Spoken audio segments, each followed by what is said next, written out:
mga posibilidad ng tagumpay o kabiguan, ng ligaya o lungkot. Kaya marapat lamang na tanggapin si Jesus bilang tagapagligtas at Panginoon. At matapos yun ay panariwain ang katapatan at paglapit sa Kanya bawat araw o day by day.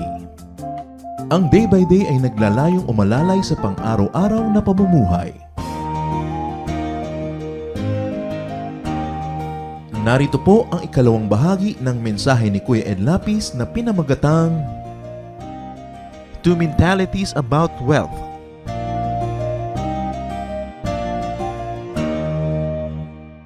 Pero pag nakikita mo yung mga manok sa mga probinsya, kumakahig yun, naghahanap ng makakain, isang kahig, may makitang kung ano doon, isang tuka, isang kahig, isang tuka.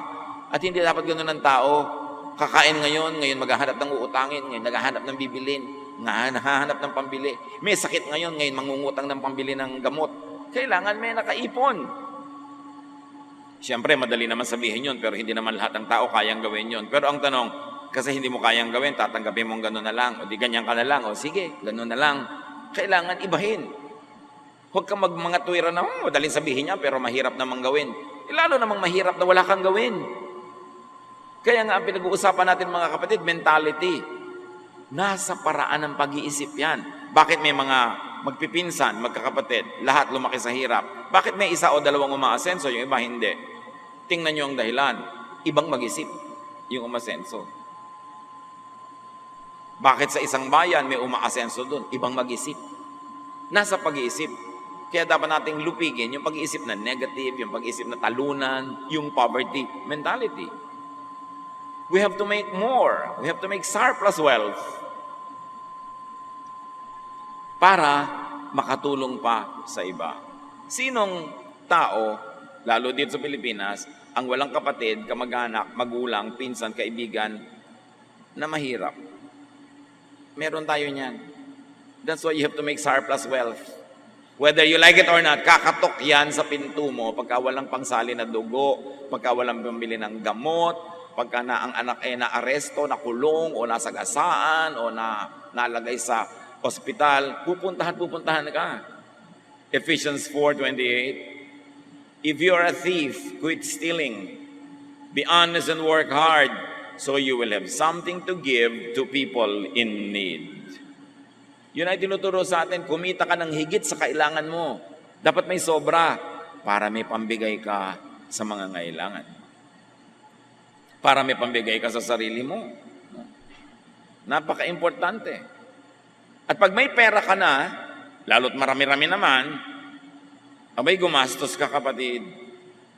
The beauty and power of money is felt only when it is being spent. Merong kamag-anak ka may sakit. Merong kang kamag-anak o pamangkin mag-enroll. Merong nangangailangan. Wala silang pera. Ikaw naman dito sa lalagyan mo, may mga pera ka nakasalansan. Pag ibinigay mo yung 1,000 doon o 2,000, ang daming magagawa sa buhay niya. Pero pag inipit-ipit mo lang doon sa pagitan ng mga duster mo, wala namang ginagawa yun, nandun lang. Kung ang dami-dami nasa bank, nandun lang, ano talaga ginagawa nun? Wala. Kasi ang kapangyarihan ng pera ay kumikilos lang pag siya ginagastos. Hindi pag itinatago. Yung itinatago mo, para lang so that you feel secure. May konti kang savings. Pero kung puro nakatago, ipit ka lang ng ipit, at maraming ganong tao, ang dilim-dilim sa bahay, ayaw magbukas ng ilaw dahil ayaw magbayad ng kuryente. May pambayad naman. Kung ano na lang mga inuulam, hangin, hinihigop na lang yung hangin, yun ang ulam. Inaamoy ang ulam ng kapitbahay, sabay subo ng kanin. May pera naman. Why? The beauty of money is in spending it correctly, in a good time, and when you earn it well. Huwag sobrang kuripot. Huwag sobrang ipit ng pera kasi pag namatay ka, makukuha lang yan ng iba. Napaka-importante na marunong ka magtrabaho, marunong ka mag-save, at marunong ka rin gumastos. Sabay-sabay yun para magkaroon ka ng full life. Ano ba ang major teaching ni Jesus tungkol dyan? Matthew 25:20-30. Alam natin yon. Nagkwento si Jesus tungkol sa taong nire-represent ang Diyos. Nagbigay siya ng mga puhunan sa iba't ibang mga tao, iba't ibang halaga. At pagkatapos binalikan niya, kinuwenta niya kung magkano kinita nung ibinigay niya mga puhunan. The servant who had been given 5,000 coins brought them in with 5,000 that he earned. He said, Sir, you gave me 5,000 coins, and I have earned 5,000 more. Wonderful, his master replied, who represents God in the story. You are a good and faithful servant. I left you in charge of only a little, but now I will put you in charge of much more. Come and share in my happiness. So yung Diyos dito sa kwento, tuwang-tuwa na ibinigay niyang 5,000 coins, naging 10,000 coins. Pinakita, dinoble nung pinagkatiwalaan niya. Sabi niya, wow, ang ganda, halika, mag-enjoy tayo. Next, the servant who had been given 2,000 coins came in and said, Sir, you gave me 2,000 coins and I've earned 2,000 more. Wonderful, his master replied. You are a good and faithful servant. I left you in charge of only a little, but now I will put you in charge of much more. Come and share in my happiness. So, nakita natin, hindi lahat ng tao pare-pareho ang ibinibigay ng Diyos sa puhunan. May binigyan ng 5, nagawa niyan 10. Sabi niya, naku, halika, mag-enjoy tayo, I like what you did. May binigyan naman, 2,000 lang. Yung 2,000, naging 4,000. Sabi niya, wow, hindi kalakihan ang binigay ko sa'yo, pero dinoble mo rin. Next time, mas malaki na ibibigay ko sa'yo. Kasi napapadoble mo.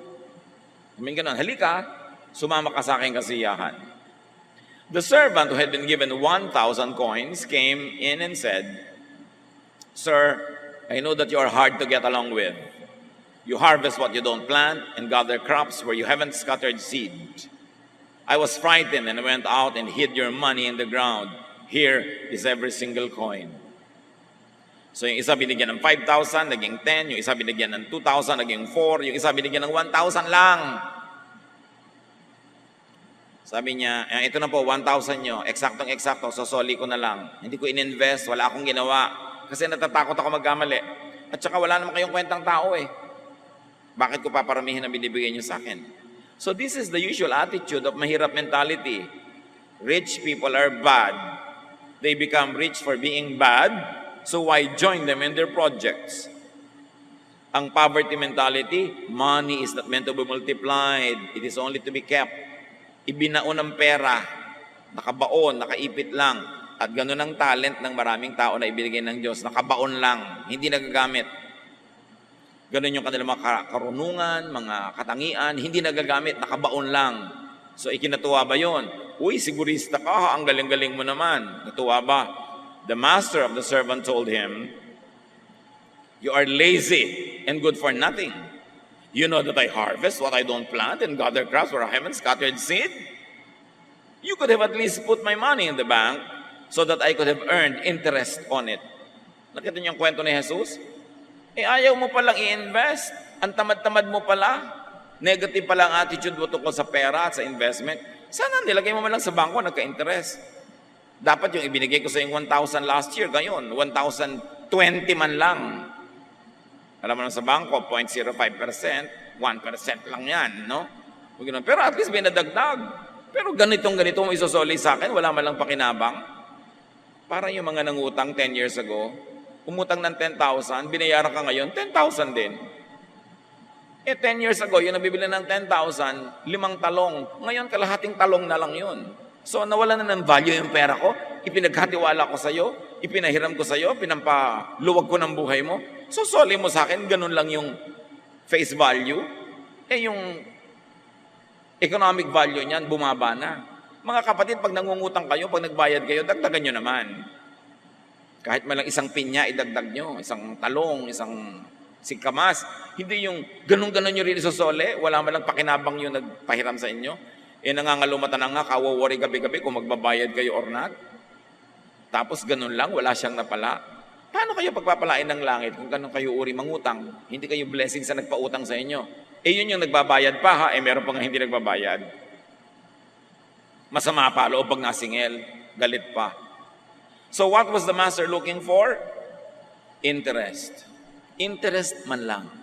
In other words, the God in the story, told by Jesus, would like us to make wealth, to multiply wealth. Kasi paano ka nga magkaka-full life kung wala kang pantustos? Then the master said, doon sa tamad, doon sa hindi nag-invest. Now your money will be taken away and given to the servant with 10,000 coins. Yung 1,000 binigay ko sa'yo, hindi mo pinarami. Siya binigyan ko ng 5, naging 10. Akin na yung 1,000 yan, ibibigay ko sa kanya, 11 na ang kanya. Kaya yung rich become richer, yung poor become poorer. Not all the time na ang dahilan ay katamaran. Kumisa naman yung poor became poorer dahil talagang parang nakaramdam ng dagok ng buhay, nagkasakit, nasunugan. Pero ang pinag-uusapan natin dito, those that become poorer dahil tamad, dahil pabaya, dahil hindi nagpapahalaga sa ibinibigay sa kanila ng Diyos. Everyone who has something will be given more, sabi ni Jesus. And they will have more than enough. But everything will be taken from those who don't have anything. You are a worthless servant. You will be thrown out into the dark where people will cry and grit their teeth in pain. Yun ang napala ni tamad. Hindi lang siya nabawian, itatapon pa siya sa labas, sa kadiliman, kung saan magngangalit ang kanyang ngipin dahil sa pagdurusa sa buhay. Mga kapatid, God is fair. Lahat tayo binibigyan niya ng puhunan.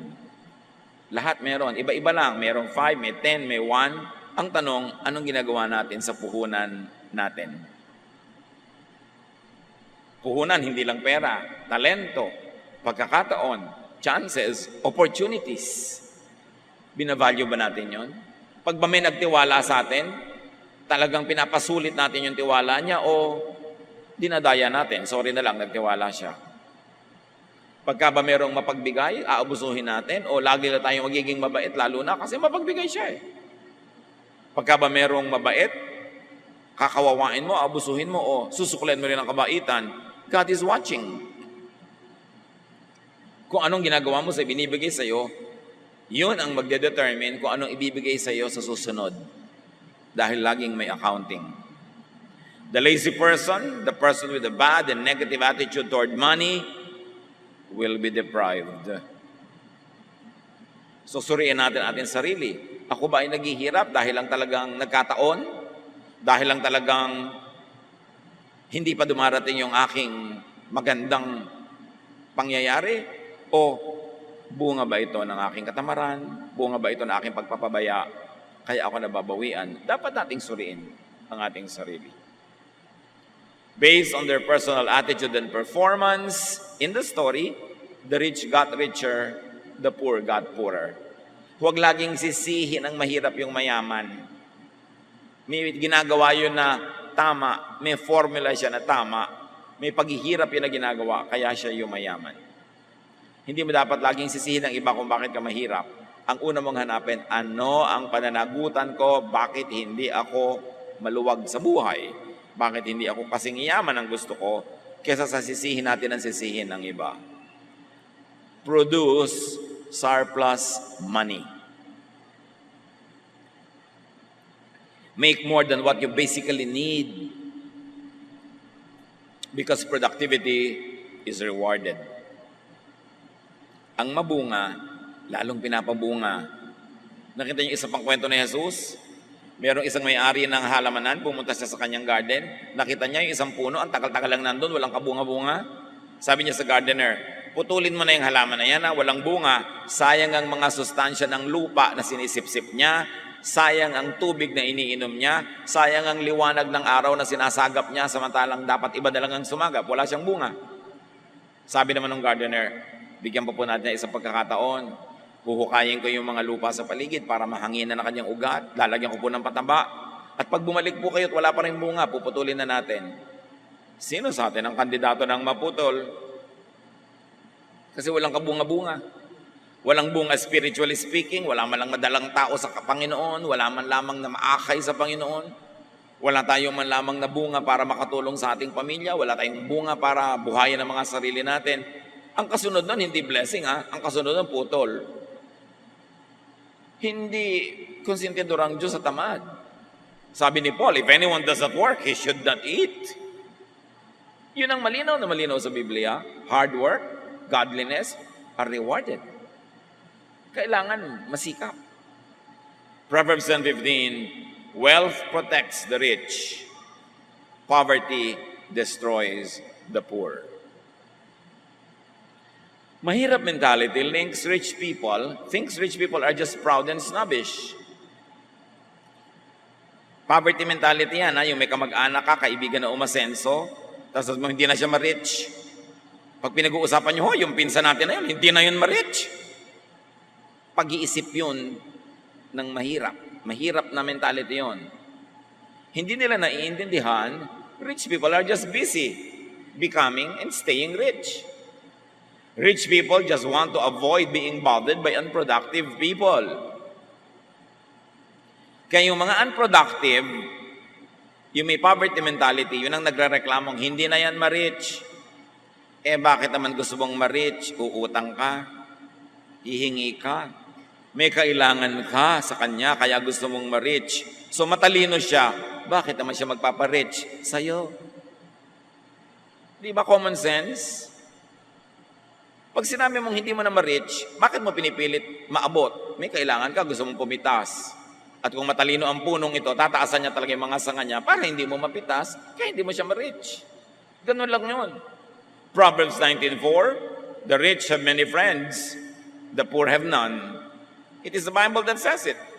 Bakit ka nga kakaibiganin ng mga tao? Tuwing lalapit ka, umuutang ka. Tuwing lalapit ka, humihingi ka. Tuwing lalapit ka, dumadaing, umiiyak ka. Siyempre, ang mga tao may hangganan ng pagpapasensya.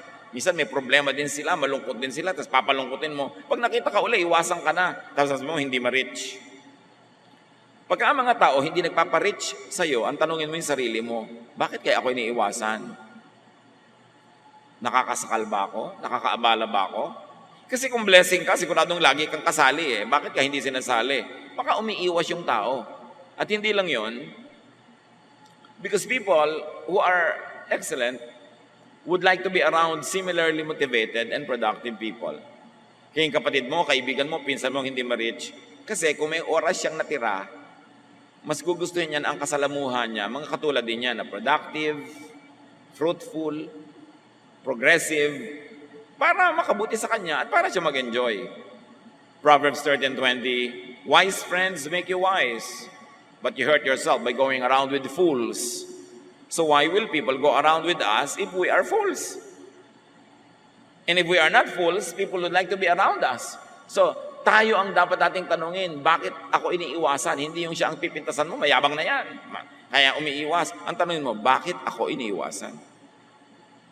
Importanteng malaman yun. Mahirap attitude focuses on saving. Magtipid kayo ng kuryente, magtipid ka ng gas, huwag mo nang initan yung pampaligo mo, kahit mag-inaw, gasto sa gas yan. O, ang tubig, patayin mo. O, sobra ka na magsipilyo, ha? Isang baso lamang ang budget sa bawat tubig. Huwag mo nang plansyahin ang damit mo, gasto sa kuryente. Huwag ka na mag-electric fan, gasto sa kuryente. Mahirap people focuses on saving. Mayaman people focus on earning. Bakit ba puro magtipid ang laman ng utak natin? Bakit hindi kumita? Imbes sabihin mo sa anak mo, anak, magtipid ka ng kuryente. Ba't hindi mo sabihin, anak, kumita ka?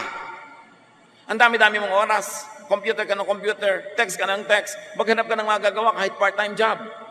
Para, sige, magkuryente ka, 3 electric fan. Lunurin mo yung baga mo sa electric fan, pero kitain mo yung pambayad. Huwag tayo lagi magsabing, magtipid, magtipid. Ang sabihin natin, kumita, kumita. Because when you earn more, you can spend more, you can give more. So, ba't uubusin mong oras mo sa pagtitipid? Pero siyempre, kung wala kang kinikita, dapat ka magtipid. Kasi hindi mo alam kung kailan uli may lalaglag na blessing. Pero imbes, puro pagtitipid ang isipin natin, paano kikita ng masigit pa? Proverbs 11:16, the timid become destitute, but the aggressive gain riches. Mag-isip ng pampayaman, hindi mag-isip ng pampadyeta. Proverbs 11:24, some people spend their money freely and still grow richer. Others are cautious and yet grow poorer. Isang hiwaga daw ng buhay yan na dapat natin tanggapin. Bakit meron gasta ng gasta, lalong nagkakapera, meron naman tipid ng tipid, lalo naghihirap? Well, sinong nakakaalam na ganyan mga bagay? Ang protection mo lang sa ganyan is to just earn more. There is a mysterious path of blessing. There is the time and chance factor in money matter. Talagang may mga bagay na mahiwaga na hindi abot ng isipin ng tao. Sabi ni Solomon sa Ecclesiastes 9:11, "Here is something else I have learned. The fastest runners and the greatest heroes don't always win races and battles. Wisdom, intelligence, and skill don't always make you healthy, rich, or popular. We each have our share of bad luck." Sabi niya, hindi naman ko mo magaling ka, mananalo ka na eh. Hindi ko mo matalino ka, yayaman ka na. Ang ganon, meron din talagang minamalas-malas. So, hindi ko mo mahirap ka ngayon, ibig sabihin pabaya ka o tamad ka o ikaw may kasalanan, baka inaalat ka lang. So, ibahin ang timpla ng buhay para matanggal yung alat. Para maiba ang takbo ng buhay.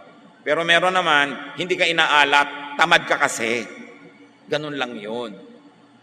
Wala ka, batugan ka kasi, no? Wala kang ginagawa, asa ka lang ng asa. Kaya ka mahirap, gumagastos ka ng higit sa kinikita mo. Hindi alat ang tawag doon. It means you are spending more than what you're earning. So dapat marunong tayong sumuri sa ating sarili. Mahirap mentality uses the body to make money. Hinahampas ang katawan sa trabaho. Mayaman mentality uses money to make the body more healthy. Ano ibig sabihin natin dyan? Iisa ang katawan mo. Pag yan lang ang hinahampas mo sa trabaho, kahit kumita ka, mamaya bibigay din ang katawan na yan, magkakasakit yan. At ito, ang kaisa-isang instrumento ng mga maralita, yung katawan nila. Ibebenta mo ang katawan mo sa employer from 8 to 5. Hindi ba binibenta mo? O, etong katawan ko, gamitin nyo ako, tagalagay ng mga ganito sa supot, taga-bukas ang pinto, tagalinis ng ganito. O, etong katawan ko, binibenta ko ang aking katawan at ang aking oras. At pagkatapos mong bilhin ng aking oras at katawan, lupay-pay na ang katawan ko, wala na akong pakinabang sa aking sarili. So, magpapahinga na lang ako para bukas, may lakas uli ako para ibenta ko uli sa yung katawan ko. Magtatrabaho uli ako hanggang mapagod. Kikita lang ako para may kainin, pero hindi sapat. Ang payong ko, 3 buwan ng hulugan, hindi pa tapos ang hulog. Pero trabaho ka ng trabaho, pagod na pagod ako. Hindi ka ba dapat makahalata na merong dapat ibahin? Kasi pagod na pagod ka naman, pero walang bunga. Proverbs 14:30, "A tranquil mind gives life to the flesh, but passion makes the bones rot." Especially the passion to survive. Selling one's body, one's time, one's youth, one's energy to employers does not usually earn enough to enjoy wealth to the fullest. Yung meron ka laging empleyado mentality, meron siguro talagang cut out for that, pero meron mga iba, hindi. Kung hindi kayo cut out for that, gumawa kayo ng paraan para magkaroon kayo ng sariling hanap buhay, sariling negosyo, or sideline. No? Kasi nagagastado ang katawan. Minsan makakakita ka ng mga workers, ang lalakas ng katawan, mga construction workers, naulanan, naaarawan, ang lalakas ng katawan. Pero pagtungtong ng 30, 35, ang tanda na. Marami ng sakit. Kasi yung katawan hindi naalagaan. Alam nyo lalo mga construction worker, ang liit-liit ng kita nila. Pagkatapos, nakatira sila sa mga nilalamok-lamok na lugar habang may construction. Ang kakainin nila, kung ano-ano lang. Walang quality of life, walang quality of sleep. Magtatrabaho araw-araw, off lang sila pag linggo. Gaano katagal lang itatagal ng katawan nun? So hindi naman kumita ng malaki. Tapos ngayon, parang matanda na, may sakit na habang buhay na ngayong alagain, pakainin, hanggang kamatayan na niya yun. Yun ba ang full life? Maraming merong pananagutan dyan, hindi lang yung may katawan, yung economy. Pag sobra namang ang liit-liit magpasweldo halimbawa ng mga employer, kahit kumikita sila, ang laki ng profit, wala man lang profit sharing sa mga empleyado, talaga ang empleyado nabubuhay lang para magbenta ng kanyang katawan at oras sa employer. Hanggang hindi na siya papakinabangan, tatanggalin na siya, may sakit na siya. Kung wala siyang insurance, tuwing nagkakasakit siya, umiiyak yung asawa sa kapitbahay, nangungutang, nangihingi, na iniiwasan na sila ng mga tao dahil tuwing lalapit sila, may kailangan. Anong klaseng buhay? Kailangan wag mong tanggapin na gano'n ang buhay. Meron kang gawin, lalo't kaya mo pa. Lalo't bata ka pa. Maiksi lang ang kabataan, maiksi ang lakas. Napakaiksi ng kalusugan, mahaba ang pagkakasakit. Paghirap ka sa buhay, madaling tumanda, madaling magkasakit. At dahil tumanda ka at nagkasakit, more kahirapan follows you. It is going in cycles, in circles. Dapat kumawala sa cycles of poverty. Sasabihin ng iba, ano magagawa ko? Mahirap ako. Wala kang gustong isipin. O di sige, tanggapin mo. Papaikot-ikot ang buhay mo. Ganyan din ang mangyayari sa anak mo. Hindi mo mabibigyan ng ticket to financial freedom dahil hindi mo mabigyan ng edukasyon, hindi mo mabigyan ng background. E di, mamanahin din niya yung trabaho mo, mamanahin din niya yung buhay mo, paulit-ulit. Kaya dapat suriin. Ano ang maliit, kahit na maliit na butas na pwede mong daanan para kumawala ka sa kahirapan, makagawa ng paraan. At tayo naman ang mga hindi naghihirap sa ating mga kapatid, abay, gumawa natin ang paraan na yung mga naghihirap dyan ay makaahon. Kung ikaw employer, magbigay ka ng more sweldo, profit sharing. At kung ikaw may kaya sa buhay, lagi may nagtatanong sa akin, hindi po kami masyadong mayaman, pero ano pong pwede namin gawin para tulungan ang mga kahirapan ng ating bansa? Magpaaral ka kahit isang anak ng mahirap. Magpaaral ka ng isang estudyante hindi mapag-aral ng magulang. Kaya mo namang iagaw sa budget mo. Gawin mo yun. Yun ang contribution mo sa ating lipunan. Kasi pag may isang nakapag-aral, isang umahon sa buhay, hihilahin niya pataas yung kanyang mga kamag-anak, yung nanay niya, yung kapatid niya, ibibili niya ng gatas yung mga pamangkin niya. So yun ang contribution mo sa society. We can all do something. We should not behave like victims all the time. Kung ikaw yung parang victim, gumawa ka ng paraan para maiba. At yun namang mga may kaya na hindi sila ang victim, huwag na tayo ang mambiktima. Tulungan natin yung mga kawawa para maiyahon sila. Dapat baguhin ang buhay. Kailangan ng tao ngayon multiple incomes. Hindi iisa lang ang pinagkakakitaan. Kailangan may sideline ka pa. At mahalaga, hindi lang isa yung tinatawag na breadwinner. Yung ate ko kasi breadwinner namin ano ka, bread eater. Ano yung kapatid mo? Bread eater din po. Yung isang kapatid mo nag-asawa ng kay aga-aga, bread eater din po. Yung naging anak niya, milk drinker naman po. So, sino lahat ang pinanggagalingan yan? Yung ate ko pong breadwinner, kaya kayo maralita. Dapat pag bread eater ka, breadwinner ka rin. Liban na lang, sobrang tanda, sobrang bata, o may sakit. Dapat tanggalin natin sa bokabularyo natin yung breadwinner. Bakit kailangan may breadwinner? Dapat lahat breadwinners. Hindi aasa ka lang sa isa. Kawawa naman. 40 anyos na, hindi pa nagkakanobyo. Tapos ikaw, 16 pa lang, may 3 anak ka na. Siya pa ang nagpapa-aral sa anak mo. Sobra ka nag-enjoy sa buhay. Tapos yung ate mong matandang dalaga ang nagka-losyang-losyang na sa pagpapakain sa'yo. Napaka-unfair kumisa natin. May breadwinner pa. Hindi ka dapat asa ng asa kung binibigyan ka. Kung minsan, naaawa sa'yo o mahal ka talaga o hindi na lang makakibo.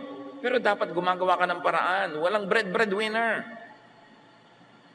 Kaya maganda magkaroon ng sariling negosyo or sideline. Kahit may trabaho ka pa. Kasi maraming gasto sa buhay. Nung araw, di naman natin binibili ang drinking water. Ngayon, binibili mo na. Nung araw, wala namang load na telepono. In fact, wala kang telepono. Mental telepathy na lang. No? Pero ngayon, nagbabayad ka pa niyang load. Ang daming binabayaran ngayon. May cable pa. Sari-sari. Kada kilos mo gastos. Tapos, wala kang trabaho. Ano yun? Proverbs 15:15, the life of the poor is a constant struggle. But happy people always enjoy life. So get out of that struggle. Balikan natin na sabi ni Jesus, John 10:10. The thief comes only to steal and kill and destroy. I have come that they may have life and have it to the full. How much money does a full life require? May minimum requirement dyan. Earn it or deserve it. Romans 12:2. Ano mang dapat baguhin sa buhay, dapat mo nang baguhin sa isip. Do not conform to the pattern of this world, but be transformed by the renewing of your mind. Then you will be able to test and approve what God's will is, His good, pleasing, and perfect will. If you're already rich, Change your life. Become richer. Then you can have more to give. You have more to enjoy. If you are not rich, change your way of thinking. Change your life and be rich. And if you are very, very poor, lalong kailangan mo ng change. Change, improve finances and life by changing and improving the way of thinking. Dear Lord, maganda lang ang plano mo para sa amin.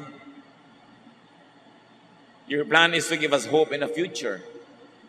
So turuan mo kami na isang ayon ang aming katawan, ang aming isip, ang aming lifestyle sa plano nyo para sa amin.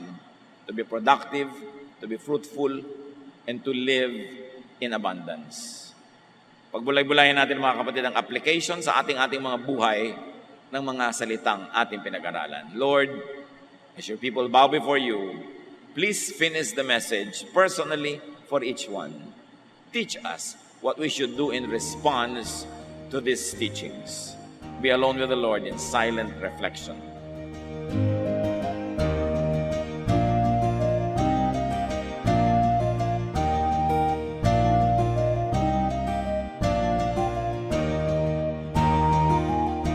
Ang katatapos mong ikalawa at huling bahagi ng mensahe ni Kuya Enlapis ay pinamagatang Two Mentalities About Wealth.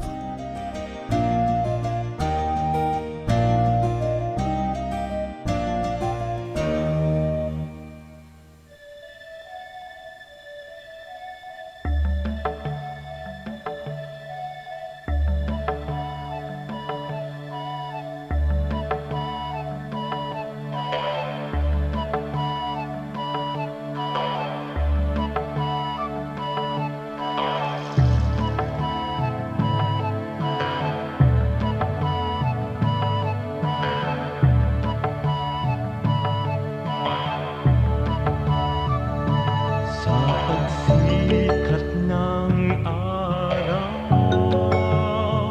hanggang sa paglubog nito, ngalan ni Jesus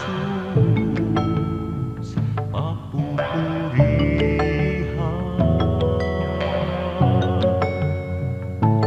Sa pagsikat ng araw hanggang sa paglubog nito, ngalan ni Jesus papupurihan.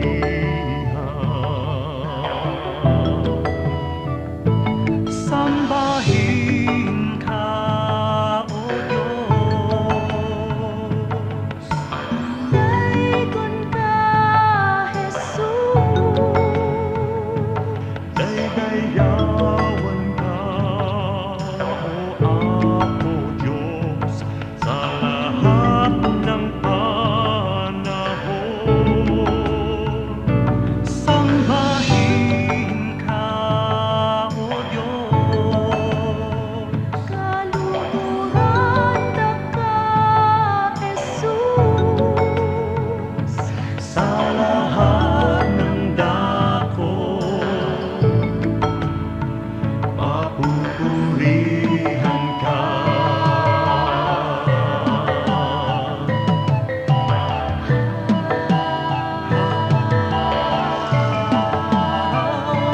Sa pagsikat ng araw hanggang sa paglubog nito, ngalan ni Jesus papupurihan.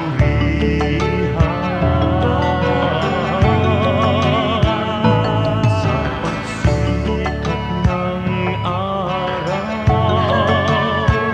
hanggang sa paglubog nito, ngalan ni Jesus papupurihan.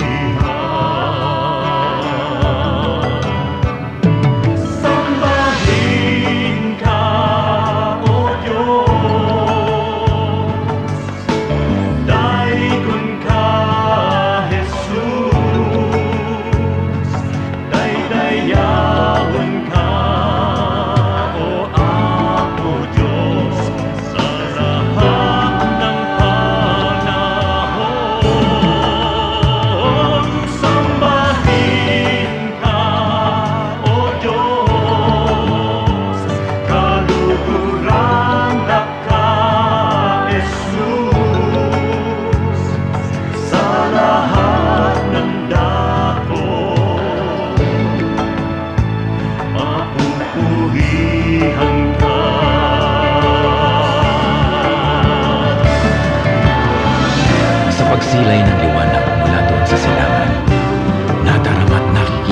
sa inyong pagmamahal.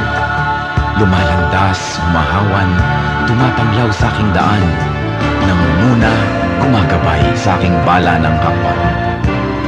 Sa pagdatalyaong gabi na malamig at mainam, akin namang nalalasap ang inyong kapayapaan. Pati ningning ng bituin at liwanag niyang buwan ay banayad kaya dulot ay madlang kapahingahan. Sa gabi man o sa araw, sa dilim man o liwanag, kayo ay aking kapiling sa lahat ng kalagayan. Ako'y hindi natitiis, ako'y hindi iniiwan, kaya lubos na papuri ang sa inyo'y aking alay. Sambahin ka,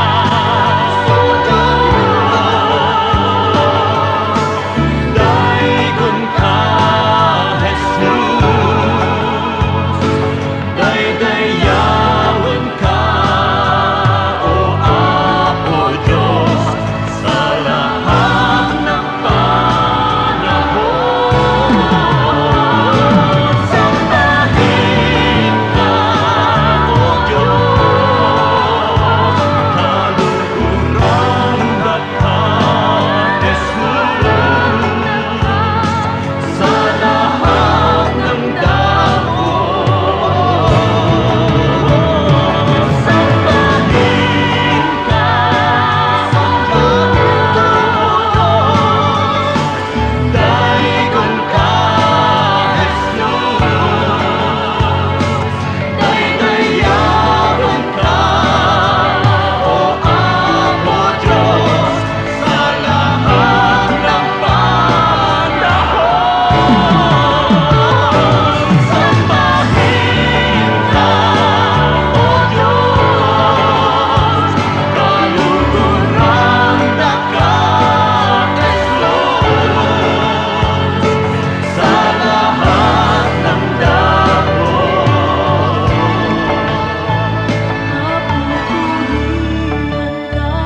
Papurihan ka, Daikon ka, Jesus. daydayawan ka, Guranda ka, sambahin ka, O Diyos. papupurihan ka.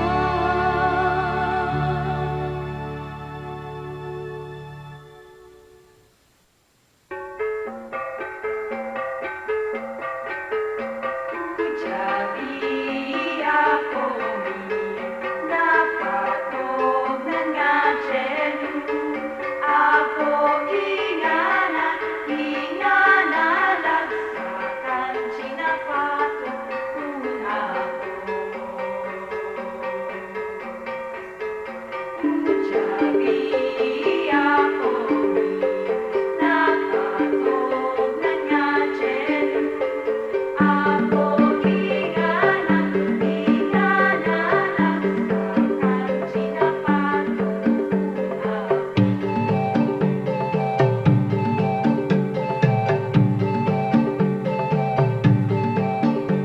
Kung aming sasariwain pagdaloy ng lumipas na kasaysayan, mula pa ng nililok nyo ng labi ang larawan ng sandaigdigan.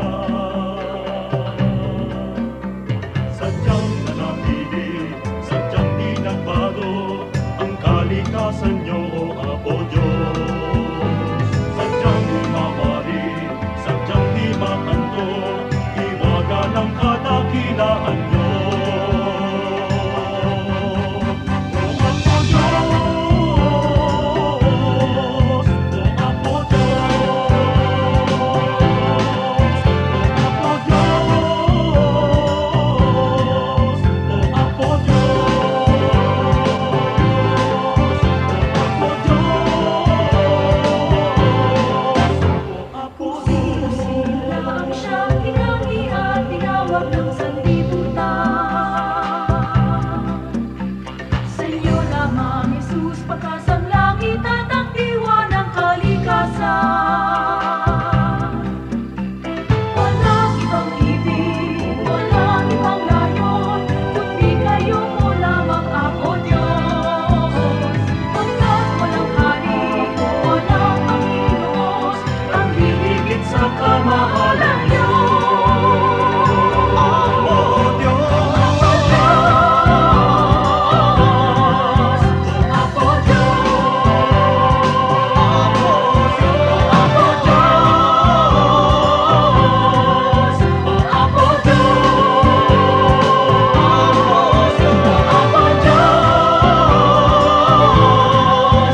Aking damdamin di mapalagi at ang isipan ay laging ligaw.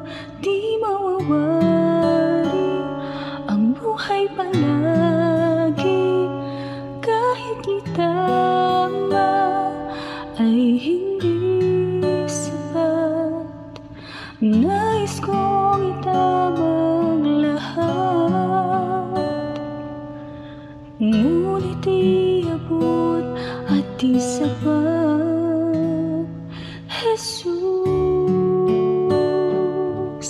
kailangan kita. Jesus, hindi mangangamba. Jesus, pag-ibig niyo'y iba di mapapantayan kahit na sino man. Jesus, kailangan kita. Jesus, sa'yo'y hindi mangangamba. Jesus, sa piling niyo ako'y laging may pag-asa.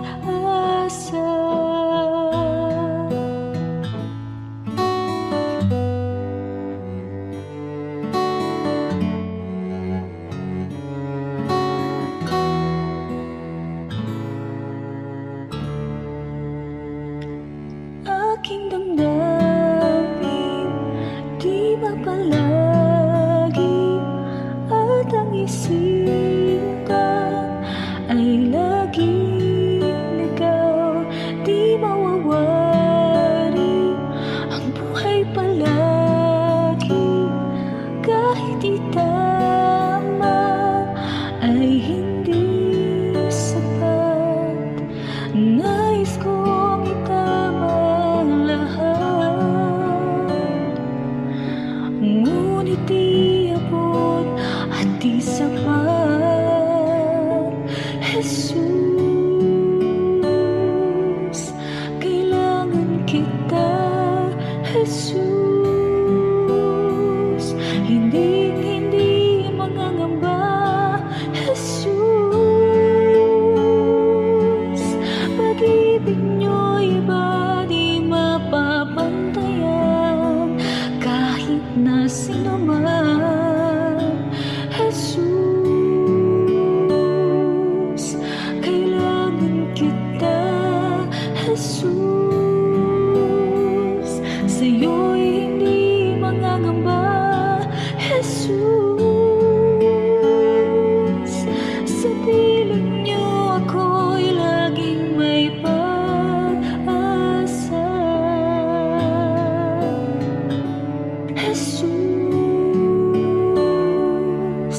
kailangan kita. Jesus,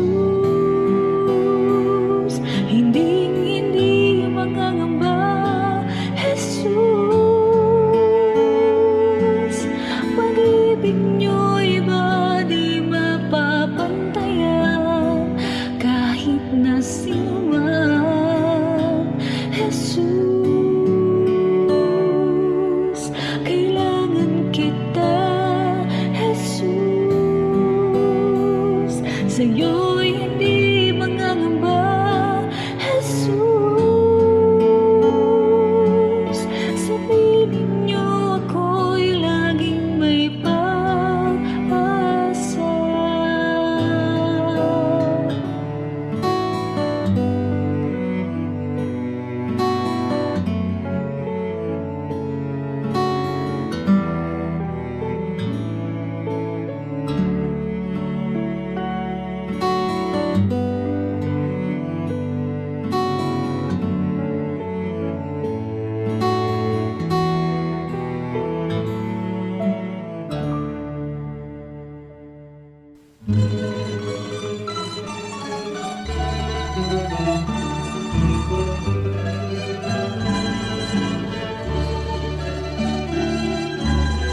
Mga gawa niyo sa aming buhay, tuwin ay naaalala.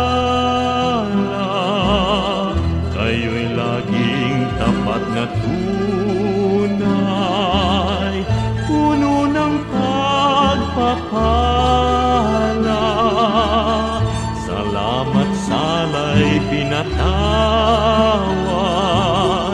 nilinis niyo, Diyos.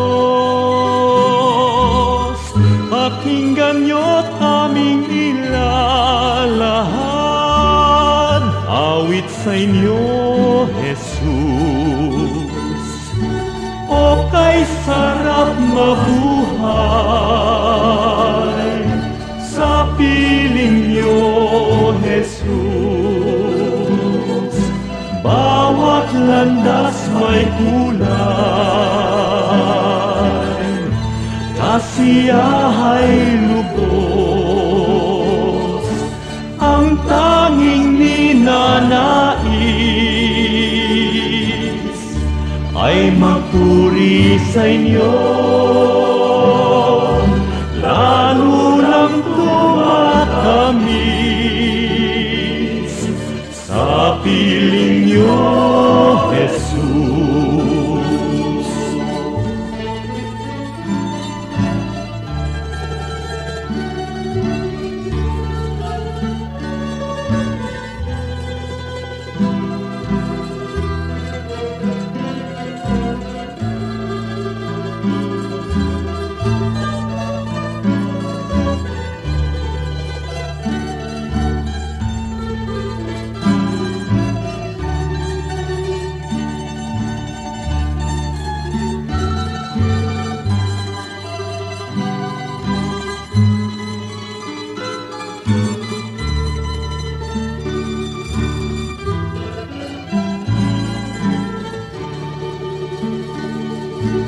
O kay sarap mabuhay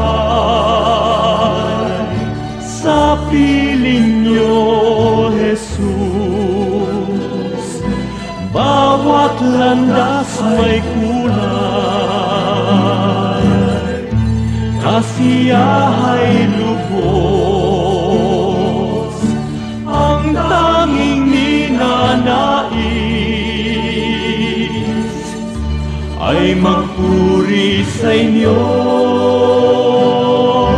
lalo lang tumatamis sa piling niyo, Jesus. Bawat hakbang ay mayroong awit, bawat pintig ng puso, mga himig na makalangit sa damdami bugso. Lumipas man ang aking buhay, awit di matapos, sa langit man ay iaalay, pakinggan niyo, Jesus. O kay sarap mabuhay sa piling niyo, Jesus. Bawat landas may kulay, kasiyahay lubos, ang tanging ninanais ay magpuri sa inyo, lalo lang tumatamis sa piling niyo, Jesus. Lalo lang tumatamis sa piling niyo, Jesus.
Ngayon naroon, O Yahweh, upang ako'y pangunahan.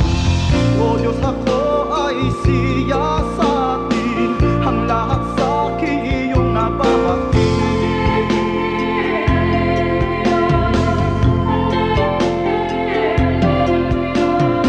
Sa buhay na walang hangganan, samahan niyo ako at ihatid. Alleluia, alleluia, alleluia,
Oras na po para pansamantalang magpaalam ang programang Day by Day. Tayo po'y magsama-sama tuwing ika-6 hanggang ika-7 ng umaga, araw-araw. Magandang umaga po at mabuhay ang Panginoong Hesus!